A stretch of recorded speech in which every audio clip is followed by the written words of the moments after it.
Tapi saya nak ceritanya, orang dia tak faham. Sebahagian orang, oleh kerana dia hidup di zaman, di dalam alam dia, tuan-tuan, dengan orang dia, orang yang suka ambil duit orang. Lepas tu kalau kita cerita dia tu tak ambil duit, bohong dia. Mana ada orang tak ambil duit? Pasal dia hidup ambil duit. Macam Abdullah ibn Mubarak. Al-Mubarak, bapa Abdullah ni terkenal sebagai satu orang yang sangat saleh. Dikatakan ahli sejarah, dia ambil kerja jadi tukang jaga kebun rumman, kebun apa? Delima.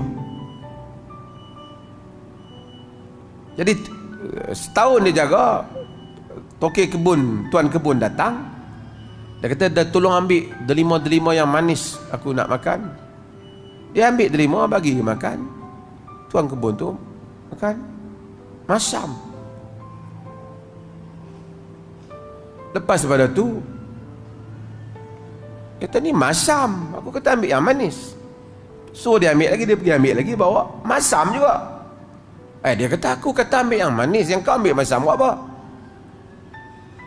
Dia kata, tuan, masalah dia, saya tak tahu yang mana yang manis, saya tak pernah makan delima ni. Kau duduk sampai setahun kau tak pernah makan delima ni. Tuan tugaskan saya jaga kebun ni. Tuan tak pernah kata kat saya boleh makan. Saya jaga jalan kebun ni. Dikatakan hasilnya lihat anak dia Abdullah ibn Mubarak yang saleh. Mentaliti yang berbeza. Sebab tu golongan saleh, para ulama ataupun orang baik, mereka mungkin mengkritik pemerintah dan juga mungkin memuji dalam perkara yang lain. Orang yang memang duduk dalam politik kaki ampu, bila orang puji, dia mesti nak jawatan. Bila kritik, mesti tak puas hati sebab tak dapat jawatan. Pasal dia fikir orang macamlah dengan dia. Kerana perhitungan dia adalah kedudukan. Para anbiya bukan itu. Pada hari dia berlunak dengan Firaun, kena arahan Allah. Pada hari Musa bertegas dengan Firaun juga kena arahan Allah.